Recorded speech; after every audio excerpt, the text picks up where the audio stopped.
the dangers of open defecation and the way forward.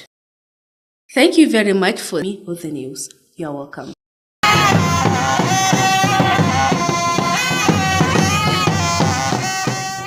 Governor Ahmed Aliyu Sokoto has said that his administration has so far constructed and commissioned over 80 different township roads within the Sokoto metropolis alone.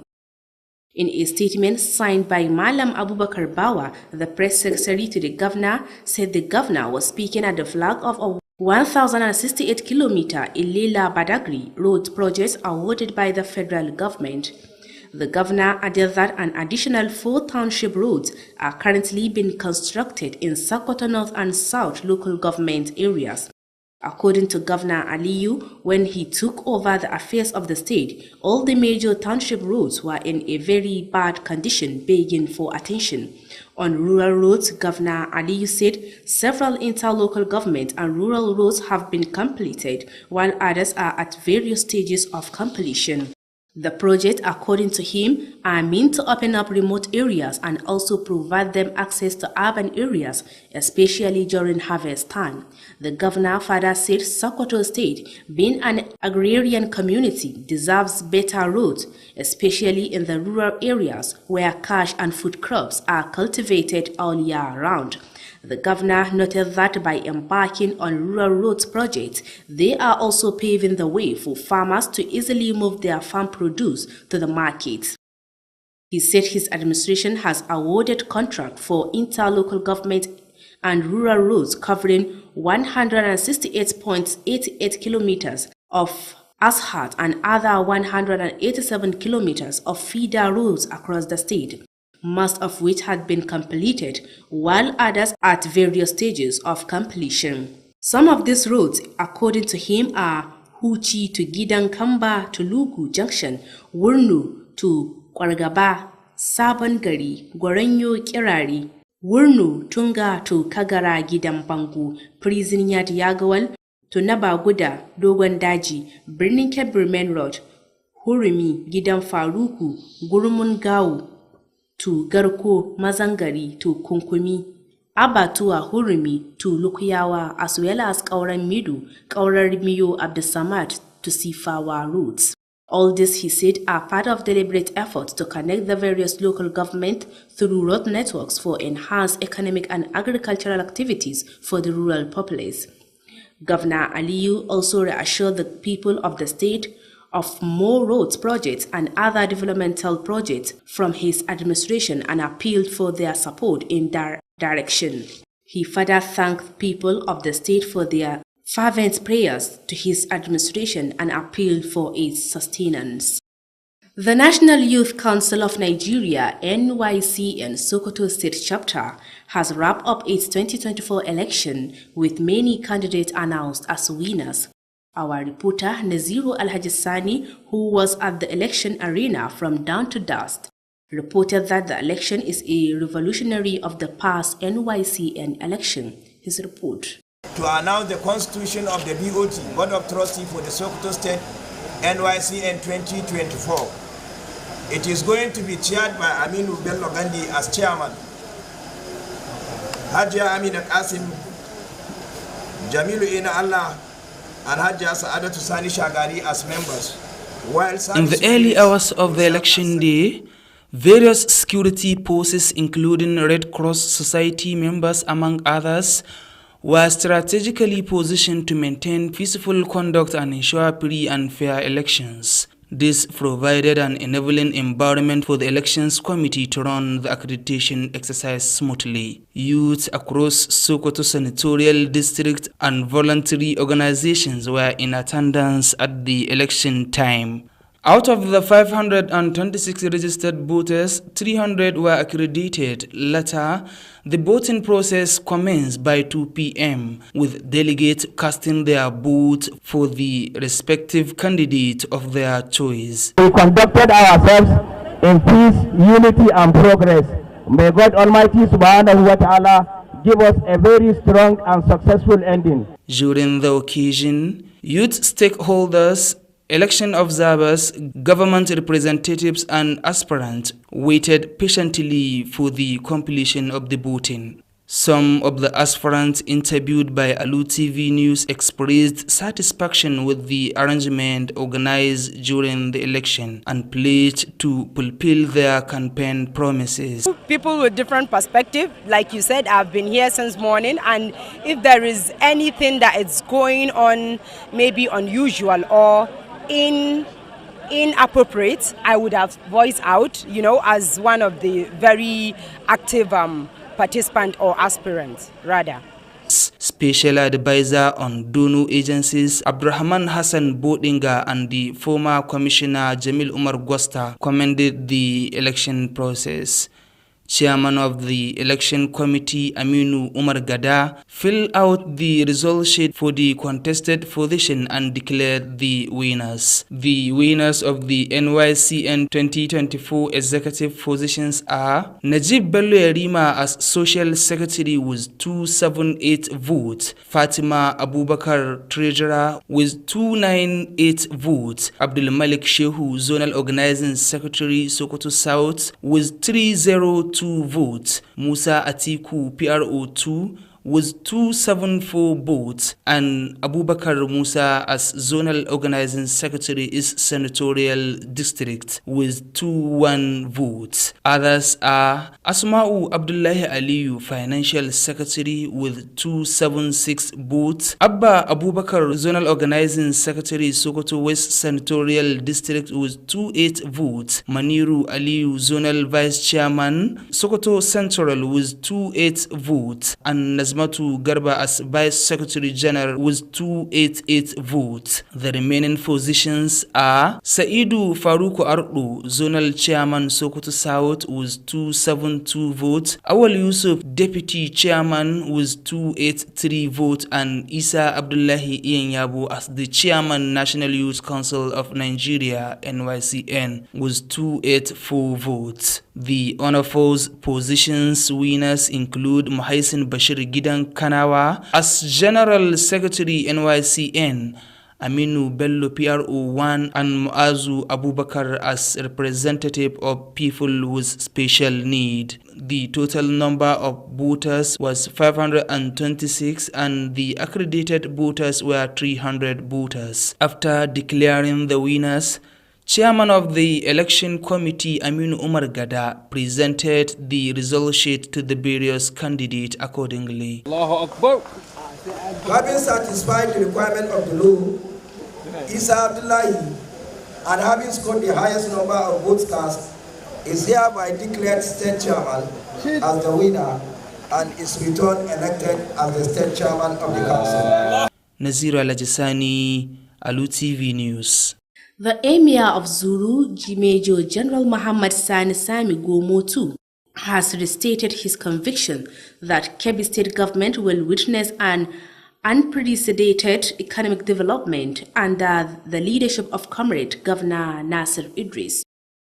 The royal father commended Comrade Nasir Idris for introducing different strategies with the potentiality of facilitating the state economic growth. The Emir's observations were contained in a goodwill message made available at the occasion of the flag off of the construction of the Kebbi State's 258 kilometers portion of the 1,068 kilometer of Sokoto Badagry super highway held at Gulumbe, performed by President Bola Ahmed Tinubu, represented by Governor Idris of Kebbi State.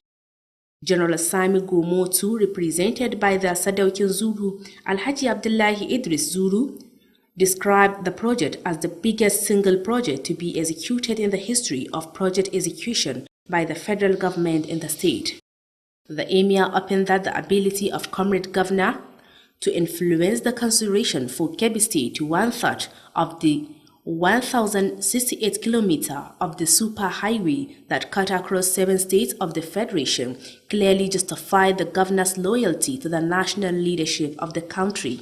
He noted with satisfaction the detailed description of the nature of the road and its various components by the Minister of Work, Senator Nwezi David Omahi. The components included 3-lane single carriageways, solar-powered street lights, CCTV cameras, and establishment of shelter belts along the road for environmental hazard control. According to him, the establishment of 68 highway sophisticated dams for irrigation purpose will hopefully translate to the establishment of agro-aligned industries and other viable economic ventures along the corridor. General Sami Gomotu, however, hoped that with the final documentation on the transfer Koko to Zulu Federal Road to Kebbi State Government, Comrade Governor Nasser will soon be in Zulu for a similar flag-off of the project. Judges of the 39 state-level Quranic recitation competition have been urged to justify the confidence reposed on them while discharging their duties.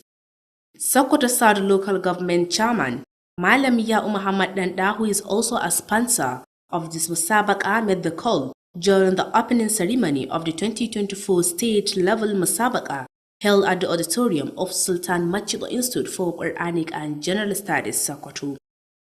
Education correspondent Aminu Al-Hussein Amanawa was there for Alu TV News. فإذا نزل بساحتهم فساء صباح المنذرين.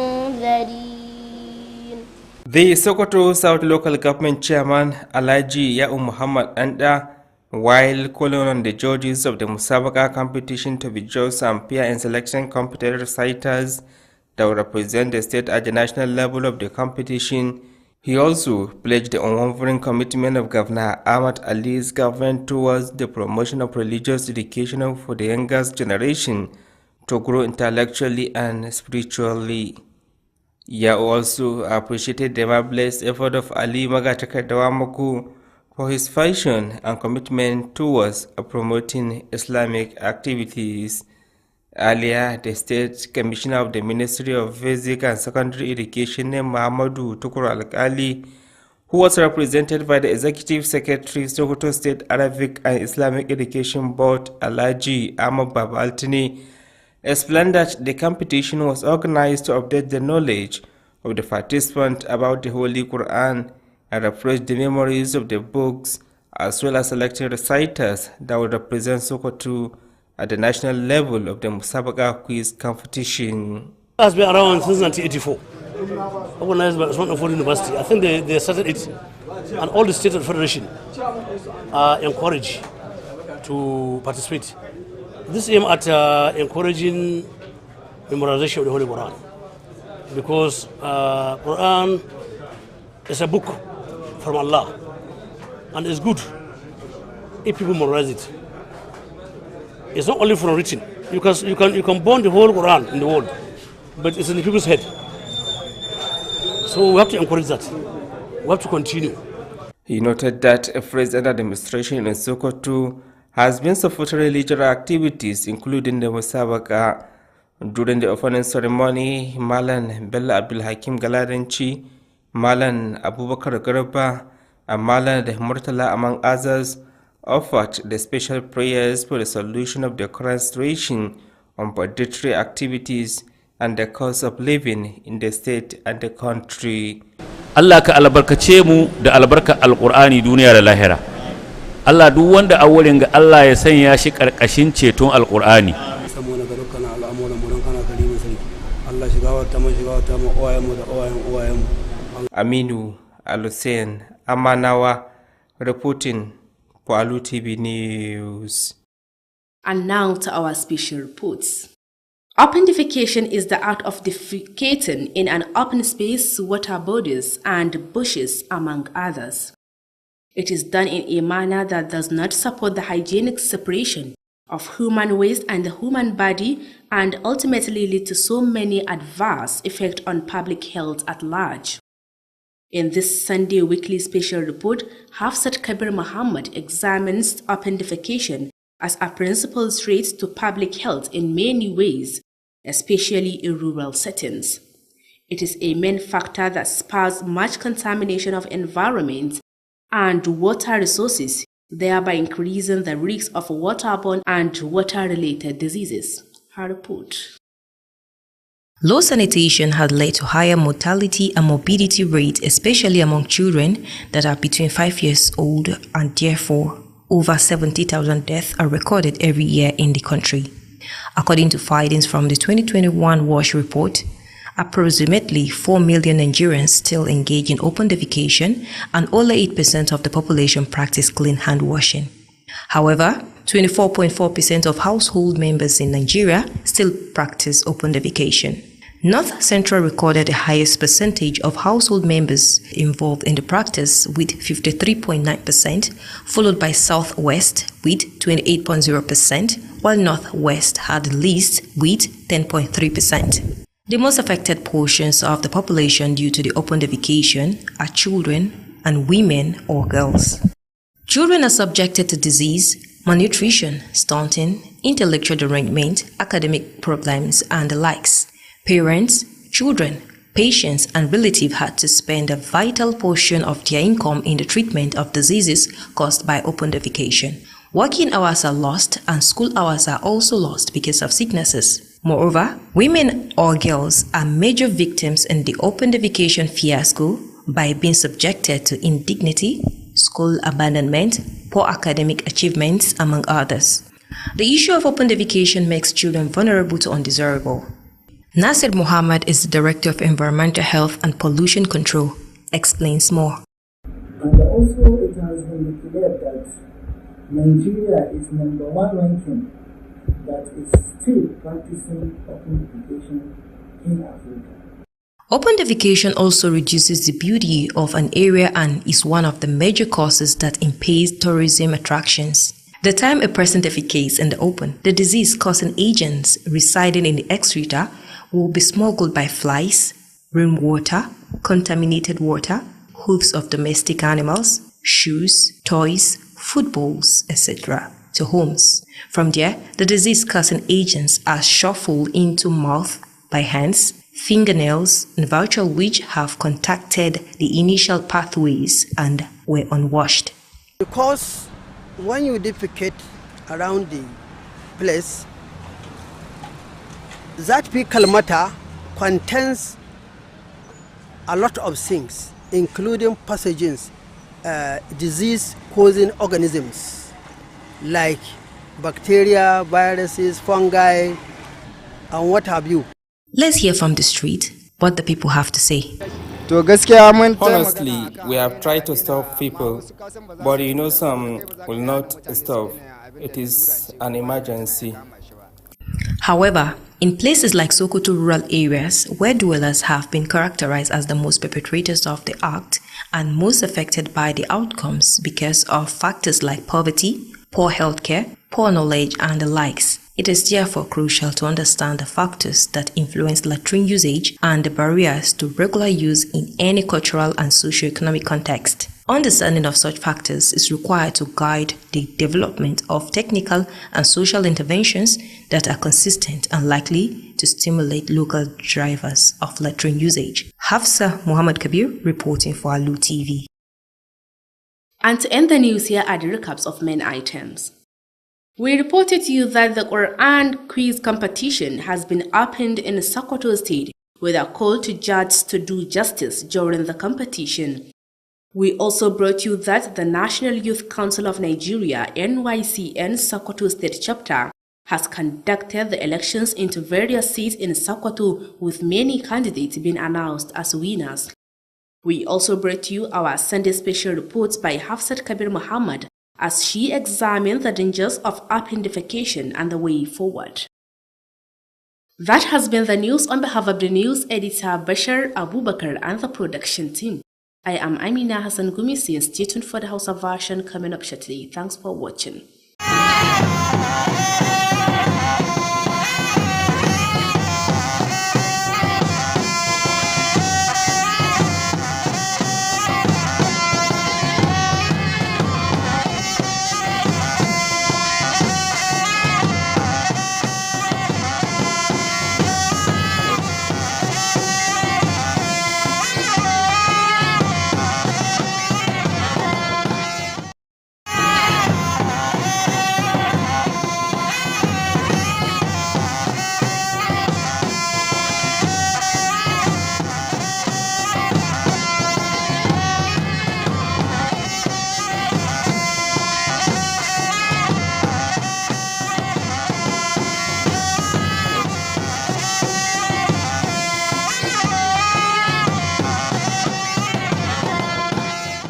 An buɗe gasar musabakar Alƙur'ani a jihar Sokoto tare da yin kira ga alƙalai da su yi adalci a lokacin gasar. Ƙungiyar matasa ta Najeriya yankin jihar Sokoto ta gudanar da zaɓe, inda aka bayyana 'yan takara daban-daban a matsayin waɗanda suka lashe zaɓen. A rahotonmu na musamman, wakiliyarmu ta yi duba kan illolin yin ba haya a sake da kuma yadda za a magance su.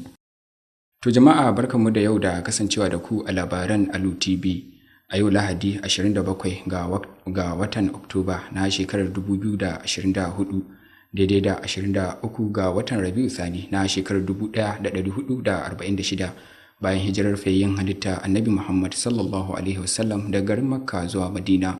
Sunana Rabiu Abdullahi Wakili, dauke da fassarar labaran.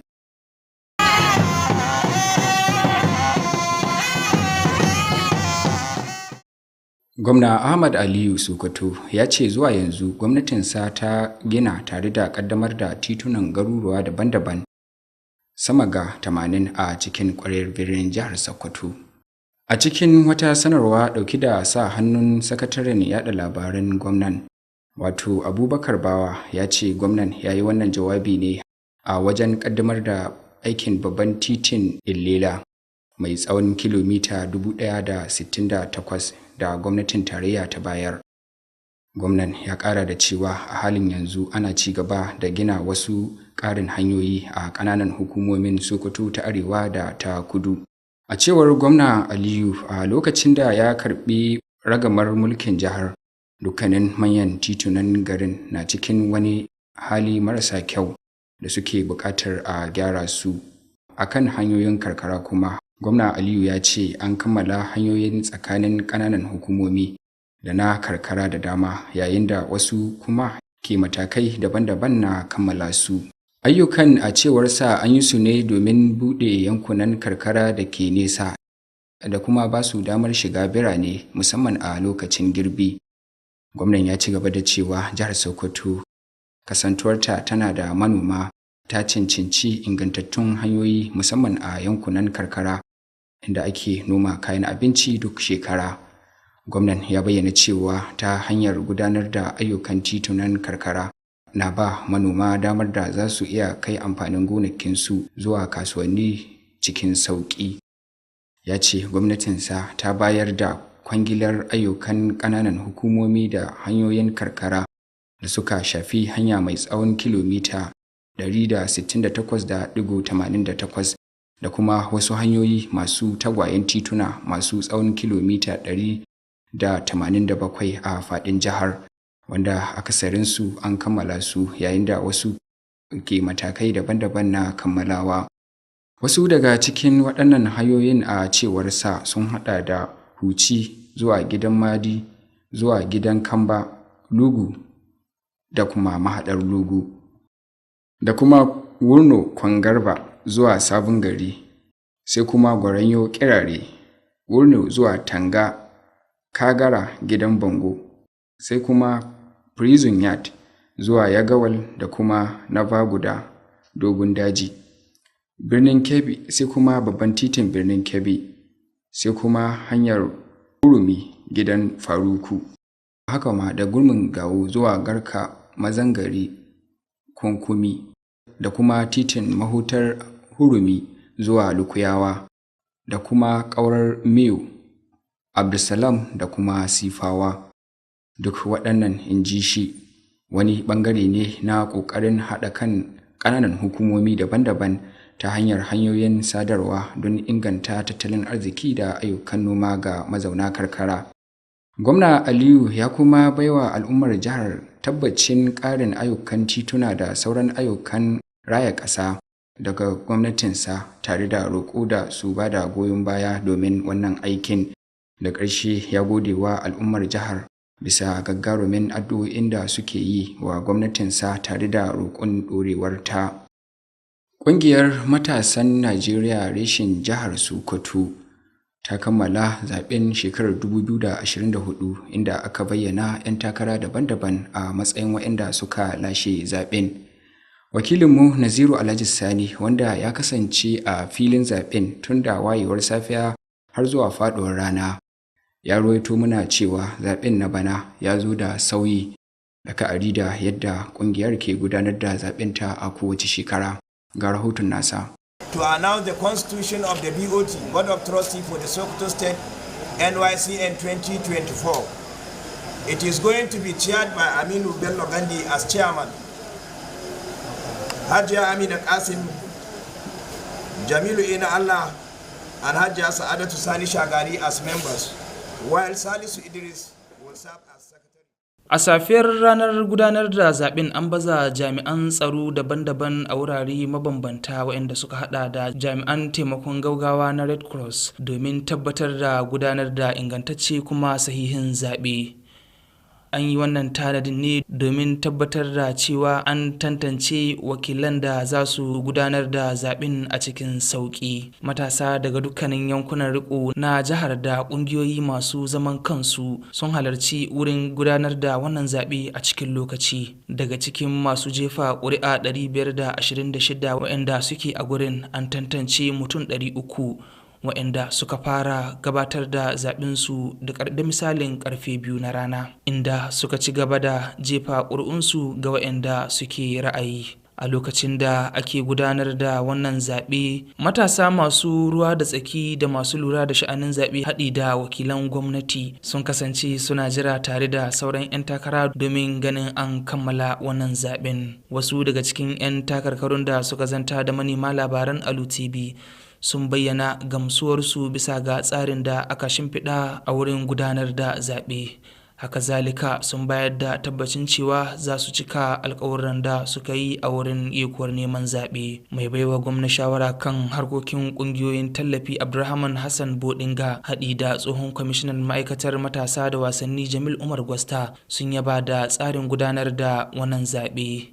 Shugaban kwamitin Aminu Umar Gada ya ciki takardun zababbun 'yan takarar da suka samu nasara, waɗanda suka samu nasara a zaben shekarar 2024 na Majalisar Matasa ta Jihar Sokoto sun hada da Najib Bello Yarima, wanda ke neman kujerar sakataren jin daɗi na majalisar, inda ya samu nasara da ƙuri'a 278, sai Fatima Abubakar wanda ke neman zama ma'ajin ƙungiyar ta samu nasara da ƙuri'a 298, sai kuma Abdulmalik Abba Shehu inda ya samu nasara da ƙuri'a 302, sai kuma Musa Atiku wanda ya tsaya a takarar kujerar mai mu'amala da mutane ta biyu inda ya samu nasara da ƙuri'a 274, sai kuma Abubakar Nuhu wanda shi ma ke neman kujerar sakataren tsare-tsare na yankin Sokoto ta Gabas inda ya samu nasara da ƙuri'a 221. Waɗansu daga cikin waɗanda suke neman wannan kujerar sun haɗa da Asma'u Abdullahi Aliyu wadda ke neman sakatariyar kuɗi ta Majalisar Matasan ta Jihar Sokoto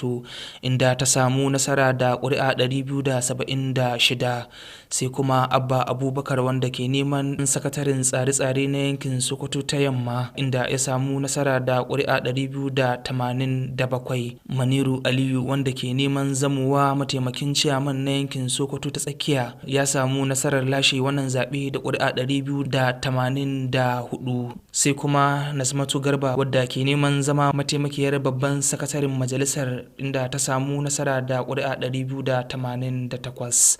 Sauran 'yan takarkarun kuma su ne Sa'idu Faruku Ardo wanda ya samu nasarar zamuwa mataimakin shugaban majalisar na Sokoto ta Kudu da ƙuri'a 272, Awal Yusuf da ke neman zamuwa mataimakin shugaba samu nasarar lashe kujerar da ƙuri'a 283, inda daga ƙarshe aka bayyana Isa Abdullahi Aliyu Iyan Yabo a matsayin wanda ya samu nasarar lashe zamowa shugaban majalisar matasa ta jihar Sokoto da ƙuri'a 284. Sauran kujerun da suka samu nasarar ɗarewa ba tare da abokanan hamayya ba sun hada da kujerar ɗan takarar babban sakataren majalisar wato Mahaisin Bashir Gidan Kanawa, sai kuma kujerar mai neman zamuwa jami'in mu'amala da al'umma na ɗaya Aminu Bello. Daga ƙarshe an bayyana Mu'azu Abubakar a matsayin wakilin mutane masu lalura ta musamman. Duka dai adadin masu jefa ƙuri'ar su ne 526 shida, inda daga cikinsu aka tantance waɗanda za su yi zaɓe guda 300. Bayan bayyana waɗanda suka samu nasarar lashe kujerun, shugaban kwamitin zaɓe Aminu Umar Gada ya bayar da takardar da ke ɗauke da bayanan sakamakon zaɓen ga dukkanin 'yan takarkarun. Naziru Alhaji Sani, labaran Alu TV. Sarkin Zuru wato Mejo Janar Muhammad Sami Gomu na biyu sai sake jaddada ƙudurinsa na cewa gwamnatin jihar Kebbi za ta samu ci gaban tattalin arziki da ba a taɓa ganin irinsa ba a ƙarƙashin jagorancin Comrade Gwamna Nasir Idris. Sarkin ya yaba wa Comrade Nasir Idris bisa bullo da dabaru daban-daban domin bunƙasa tattalin arzikin jihar. Bayanin sarkin na ƙunshi ne a cikin saƙon fatan alheri da aka gabatar a wajen bikin ƙaddamar da aikin gina hanyar mai nisan kilomita 258 wadda wani ɓangare ce ta babban titin Sokoto zuwa Badigari mai tsawon kilomita 1,068 da aka gudanar a Gulumbe, wadda shugaba Bola Ahmed Tinubu ya samu wakilcin gwamnan jihar Kebbi wato Idris a wurin gudanarwa. Janar Sami Gomu na biyu, wanda ya samu wakilcin sadaukin Zuru Alhaji Abdullahi Idris Zuru, ya bayyana aikin a matsayin daban guda ɗaya da gwamnatin tarayya ta fara aiwatarwa a tarihin aiwatar da ayyuka a jihar. Sarkin ya ƙara da cewa ƙoƙarin gwamna na da tasiri wajen la'akari da jihar Kebbi, inda ya ce kashi 1/3 na babban titi mai nisan kilomita 1,068 da ya ratsa cikin jihohi 7 na tarayya ya tabbatar da gaskiyar gwamnan ga aiwatar da shugabancinsa. Ya yi nuni da gamsuwa da cikakken bayanin yanayin hanyar da kuma sassanta da ministan ayyuka Sanata Enuweze David Umahi ya yi. Abubuwan da aka gyara sun hada da hanyoyi guda 3 na karusa, hitilun kan titi masu amfani da hasken rana, sai kuma kyamarorin CCTV da kuma ginin gefen titi domin kaucewa aukuwar haɗurra. A cewarsa, gina madatsun ruwa na zamani guda 68 don aikin noman rani, da fatan za a yi amfani da shi wajen kafa kamfunan aikin noma da sauran ayyuka domin bunƙasa tattalin arzikin jihar. An buƙaci alƙalan gasar musabaƙar Ƙur'ani mai tsarki a matakin jihohi 39 da su tabbatar da amincewar da aka yi musu a yayin gudanar da ayyukansu. Shugaban ƙaramar hukumar Sokoto ta Kudu wato Malam Ya'u Muhammad Ɗanɗa, wanda kuma shine wanda ya ɗauki nauyin musabaƙa da za a gudanar, ne ya yi wannan kiran a yayin bikin buɗe musabaƙar da za a gudanar a shekarar 2024 matakin jihohi da aka gudanar a ɗakin taro na Sultan Macido Institute a nan jihar Sokoto. Wakilinmu wato Aminu Alhussaini Amanawa ya ziyarci wurin kuma ga rahoton da ya haɗa muna. فإذا نزل بساحتهم فساء صباح المنذرين. Shugaban karamar hukumar mulkin Sokoto ta Kudu Alhaji Ya'u Muhammad Ɗanɗa ya bayyana buƙatar da ke akwai ga alƙalan gasar da su kasance masu kwatanta gaskiya da adalci wajen yanke hukunci ga waɗanda za su fafata a gasar, musamman ta la'akari da cewa a cikinsu ne za a fitar da zakakurai da za su taimaka wajen wakiltar jihar nan a masabaka matakin ƙasa. Ina kira gare ku don Allah a kwatanta adalci, a yi abin nan tsakani da Allah ga abin da wanda duk Allah ci suwa a ba shi hakki ne, a tabbata mai nasara ta yi. Kada a yadda da kowane irin abu da shaidani mutum ko shaidanin aljani zai kawowa.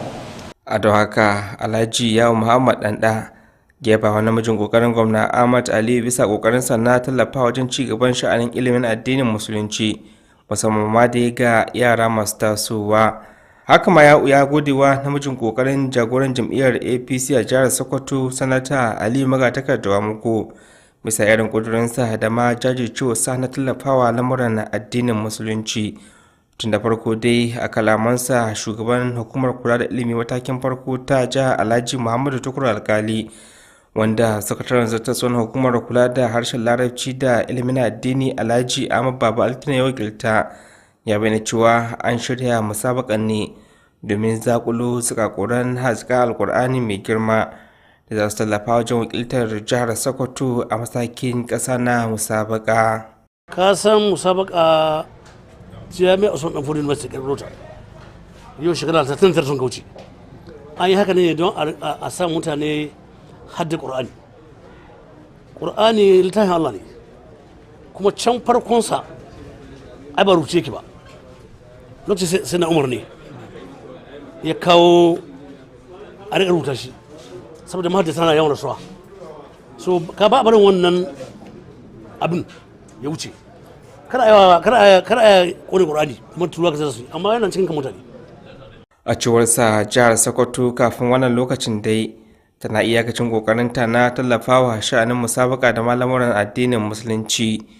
A lokacin bukin buɗe kaddamar da musabakar ta bana dai Malam Bello Abdulhakim Galadanci da Malam Abubakar Garba da ma Malam Murtala Aliyu sun gabatar da wasu addu'o'i na musamman domin samun ɗaukin Allah maɗaukakin sarki dangane da matsalar tsaro da ma tsadar rayuwa da ma sauran matsalolin da ake fama da su. Allah ka albarkace mu da albarkar alkur'ani duniya da lahira. Allah duk wanda a wurin ga Allah ya sanya shi karkashin ceton alkur'ani. Allah shiga wata mu uwayenmu da uwayenmu. Aminu Alusen Amanawa, labarun Alu TV. Sai kuma a rahotonmu na musamman, yin kashi a sake na nufin yin bahaya a wurare kamar magudanan ruwa, dazuzzuka da dai sauransu. Haka zalika ko yin bahaya a wuraren da ba za su samu kulawa wadda ta dace ba, wanda hakan zai iya haifar da illa ga lafiyar al'umma. A wannan rahoto na musamman na ƙarshen mako, wakiliyarmu wato Hafsat Kabir Muhammad ta yi duba kan yadda gayaɗi a fili ke kawo matsala ga lafiyar al'umma ta hanyoyi daban-daban, musamman ga mazauna karkara. Babban illar na daga cikin yaɗa mayagun cirutoci a muhalli da wuraren samar da ruwan sha, wanda hakan kan haddasa ɓarkewar cirutoci masu alaƙa da ruwan sha. Ga rahoton nata. Ƙarancin tsaftar muhalli na haifar da mace-macen ƙananan yara 'yan kimanin shekaru 5 wanda ke haifar da mutuwar sama da mutum 70,000 a cikin ƙasar. A wani binciken hukumar tsaftace muhalli na shekarar 2021, akalla mutum miliyan 4 a Najeriya na kashi ne a sarari, kuma kaso 8 ne daga cikinsu ke wanke hannayensu bayan kammala kashin a cikin jeji. Bayan wasu ma daga cikin magidantanta na yin kashin a sarari, wanda su ma kasonsu zai iya kai 24.4, duk da cewa a yankin arewa ta tsakiya kaso 53.9 daga cikin magidantanta na kashi a sarari, inda yankin kudu maso yammacin kasar ke da kaso 28 na magidantan da ke kashin a sarari. A yankin arewa maso yamma kuma ke da kaso 10.3, wanda shine mafi karancin kaso na mutanen da ke kashi a sarari a cikin kasar.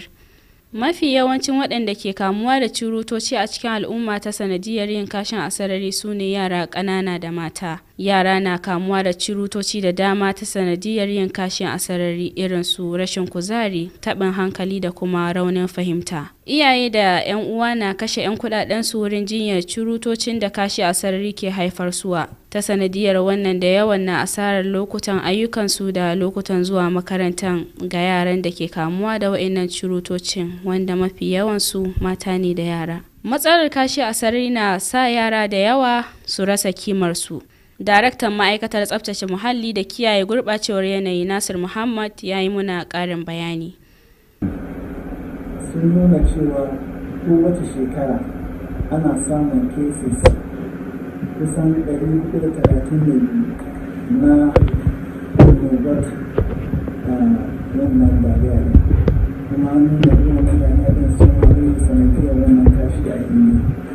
Yin kashi a sarari na lalata kyawun muhalli, wanda ke janyo cirutoci da dama a cikin muhalli. A duk lokacin da mutum ya yi kashi a sarari, hakan na janyo kudaje da gurɓacewar ruwan sha da iska da ake shaƙa, da kuma zamowa hanyar da cirutoci za su watsu a cikin al'umma. Ta ɓangaren tattalin arziki kuma, yin kashin a sarari na tasiri ga kusan mutum biliyan 1 a duniya sakamakon gram 1000 na nau'in ƙwayoyin halitta da yake saki da wasu nau'in ƙwayoyin cututtuka haɗi da waɗansu nau'ukan guba guda miliyan 10 da ke samuwa sakamakon kashin wayanda ke iya bazuwa a cikin ruwa da iskar da muke shaƙa. Masani a ɓangaren lafiya ya yi mana ƙarin bayani. Ga'idi ko shi bayan gida da aka magana to su bayan gidan ga ko fitsari ko duk wani da abin da kai ta cikin adam wanda ba a bukata yawancinsu har da a ce shi bayan gidan ga da aka ko ina yana ɗauke da ƙwayoyin cuta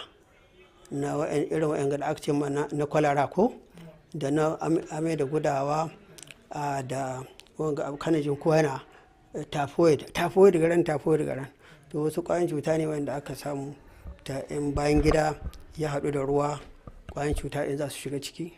Akwai buƙatar gwamnati da masu hannu da shuni da su haɗa ƙarfi da ƙarfi a kowane mataki domin kawo ƙarshen matsalar musamman a tsakanin almajirai a faɗin ƙasar nan. Mafi yawancin inda matsalar ta fi ta'azzara a cikin jihar Sokoto shine inda al'umma masu ƙaramin ƙarfi suke a cikin garin sakamakon talauci, rashin ilimi da ƙarancin wayar da kai. Fitowa da shirarruwan kiwon lafiya da wayar da kai zai yi matuƙar taimakawa wurin rage matsalar a cikin al'umma. To da wannan rahoton na Hafsat muka kai ƙarshen labaranmu na yau, sai dai kafin na sallama da ku ga wasu daga muhimman kanunsu da kuka riga kuka ji. Kun riga da kun ji cewa an buɗe gasar musabakar Alƙur'ani a jihar Sokoto tare da yin kira ga alƙalai da su yi adalci a yayin gudanar da gasar. Haka ma kun riga da kun ji cewa ƙungiyar matasa reshen jihar Sokoto ta gudanar da zaɓenta inda aka bayyana 'yan takara da dama a matsayin waɗanda suka lashe zaɓen. Da ƙarshe kuma kun ji cewa wakiliyarmu ta yi duba kan illolin yin ba haya a sake da kuma yadda za a magance su. Yanzu kan a madadin editan labaran wato Bashar Abubakar da kuma 'yan uwa abokanan aiki da suka taya mu isarwa wa'annan labaran a gare ku, ni Rabiu Abdullahi Wakili ke cewa da ku bisalam.